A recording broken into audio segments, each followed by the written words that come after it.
Bonjour à toutes et à tous, j'espère que vous allez bien. Aujourd'hui je vous propose de revoir ensemble les notions du chapitre 16, à savoir comment multiplier avec les nombres relatifs. Alors comme d'habitude, avant de commencer ce chapitre, on va revoir un peu ce qu'on a vu avant, à savoir comment est-ce qu'on additionne et comment est-ce qu'on soustrait deux nombres relatifs. Alors globalement, c'est assez simple quand on a deux nombres qui sont de signes identiques, à savoir 3 plus 6. Ça, vous savez le faire. Vous savez que c'est égal à 9. Ok. Quand on a deux nombres négatifs, moins 4, moins 7. Ça, faut faire attention, c'est pas égal à 3, à moins 3 ou quoi que ce soit. Les deux ont le même signe, ça veut dire qu'on les cumule. Quand on a le même signe, ça veut dire qu'on les cumule, on les met ensemble.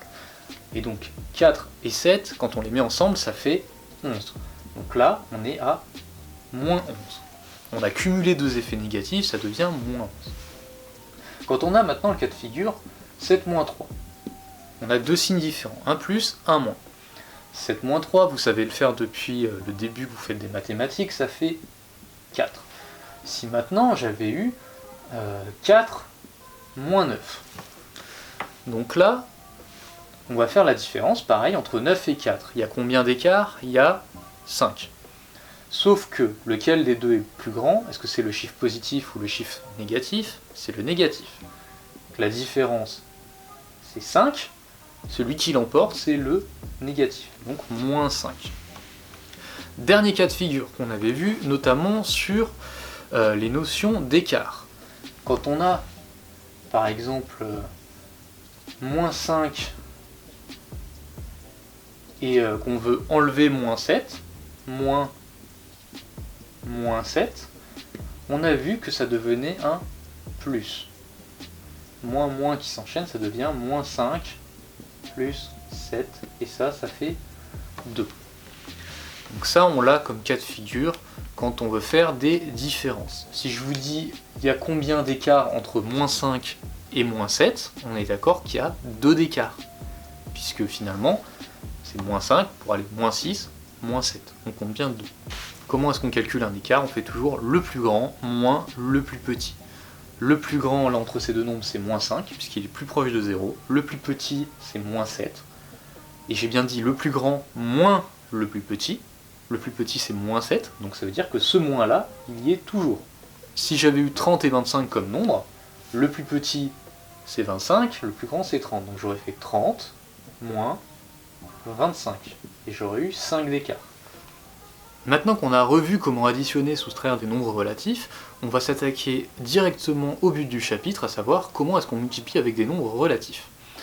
Alors vous allez voir qu'en fait c'est très simple, puisque le calcul que vous allez faire c'est exactement le même que si vous aviez deux nombres positifs. Donc au niveau des calculs, que ce soit multiplication ou division, ça ne change pas. Vous allez faire comme si c'était que du positif. La seule chose qui va varier, c'est finalement le signe que vous allez mettre devant votre résultat. Pour savoir lequel c'est, je vous ai fait un petit récapitulatif très simple. Quand on a du plus et qu'on multiplie par du plus, on obtient du positif. Quand on a du positif, qu'on le multiplie par du négatif, on obtient quelque chose de négatif. Et quand on a du négatif, qu'on le multiplie par du négatif, ça devient positif. Pour la dernière exception, je vous rappelle, quand vous avez une dette, c'est-à-dire que vous devez quelque chose à quelqu'un, généralement c'est pas bien, et que quelqu'un vous dit bah, je vous l'enlève votre dette. Le fait d'enlever quelque chose, généralement, c'est négatif. Et pourtant, vous voyez que si on vous enlève un truc négatif, ça devient positif. Vous êtes content de ne plus avoir de dette. C'est comme ça qu'on se souvient que moins fois moins, ça donne plus. À partir de là, en fait, tout le reste, vous allez savoir le faire de façon très simple. Je vais faire avec vous quelques exemples. Si je fais 3 fois 5, vous savez le faire, c'est que du positif, donc plus fois plus, ça va donner un truc positif, et ça fait 15. Maintenant, je vous fais 5 fois moins 6. Je mets bien des parenthèses puisqu'il y a deux signes qui s'enchaînent.